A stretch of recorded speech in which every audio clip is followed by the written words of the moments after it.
Urdu teacher کے معزز سامعین السلام علیکم۔ آج کی ویڈیو میں ہم بات کریں گے علامہ اقبال اور علامہ مشرقی میں ادبی چشمک کے بارے میں۔ زمانے میں جس شعبے کا بھی بنظر عمیق جائزہ لیا جائے تو اس شعبے سے وابستہ افراد میں کوئی نہ کوئی اختلاف ضرور ہوتا ہے، چاہے یہ لوگ انتہائی سچے اور ایماندار بھی ہوں، پھر بھی انسان ہونے کی حیثیت سے کسی نہ کسی زاویے سے ان کو غلط گردانا جاتا ہے۔ ادب چونکہ اپنے خیالات و جذبات کے اظہار کا نام ہے، اس لیے ادب میں کسی کی زبان بندی نہیں کی جا سکتی۔ ہر ادیب کو یہ حق حاصل ہے کہ وہ کھل کر اپنے خیالات کا اظہار کرے۔ ادبا انتہائی شائستہ اور مہذب ہوتے ہیں، پھر بھی ان میں ادبی اختلافات ضرور سامنے آتے ہیں، یہاں تک کہ بعض دفعہ وہ تہذیب کے دائرے سے بھی باہر نکلتے ہوئے نظر آتے ہیں۔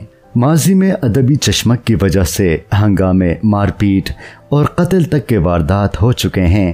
اس سلسلے میں آج کی ویڈیو میں علامہ اقبال اور علامہ مشرقی کے درمیان ادبی چشمک کی بات کریں گے۔ علامہ اقبال کسی تعارف کے محتاج نہیں ہے، تاہم علامہ مشرقی کے بارے میں چند لائنیں لکھنا میرے خیال میں مفید اس لیے ہوگا کہ بہت سے سامعین علامہ مشرقی کے نام سے نابلد ہوں گے۔ علامہ مشرقی 1888 کو امرتسر میں پیدا ہوئے۔ آپ کا پورا نام عنایت اللہ خان مشرقی تھا۔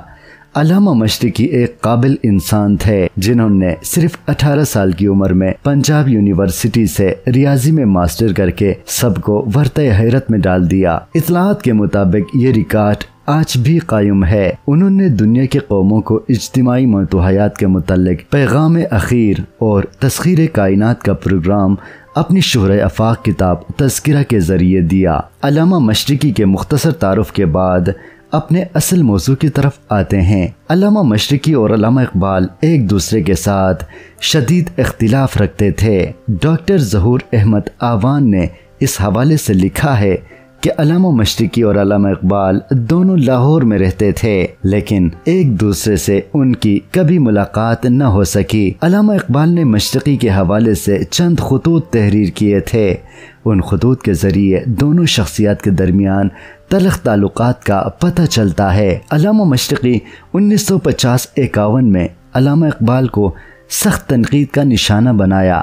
خطوط کو دیکھ کر یہ بات سمجھ میں آ جاتی ہے کہ علامہ مشرقی نے اقبال پر اس قدر سخت تنقید کیوں کی۔ علامہ محمد اقبال نے اپنے خطوط میں علامہ مشرقی کی تصنیف تذکرہ پر اعتراضات اٹھائے ہیں اور علامہ مشرقی کے خلاف 12 نکات پر مشتمل فرد جرم کی فہرست تیار کی گئی ہے۔ مثال کے طور پر اقبال کا کہنا ہے کہ علامہ مشرقی کو مذہبی معاملات میں دخل دینے اور لکھنے کا حق حاصل نہیں ہے۔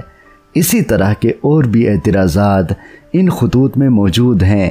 اس طرح علامہ مشرقی نے شعر و شاعری پر نقد و نظر کے عنوان سے سخت تنقید کی ہے۔ علامہ اقبال کی وفات پر علامہ مشرقی نے تعزیت نامہ بھی لکھا جس میں اقبال کو خراج تحسین پیش کیا تھا، لیکن اس کی وفات کے 13 سال بعد اس پر شدید تنقید کرنا سمجھ سے بالاتر ہے۔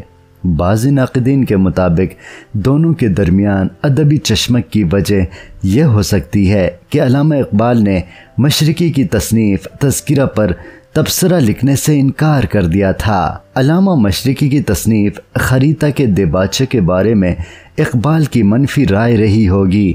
بہرحال وجہ کچھ بھی ہو، علامہ مشرقی اقبال سے کافی عداوت رکھتے تھے اور اس کا اظہار اپنی نثری اور منظوم تصانیف میں کر چکے تھے۔ سامعین کرام، یہ مختصر ویڈیو دیکھنے کے لیے آپ کا بہت شکریہ۔ اگر ویڈیو مفید ہے تو براہ کرم اس چینل کو ضرور سبسکرائب کیجیے گا۔ بہت شکریہ۔ اللہ حافظ۔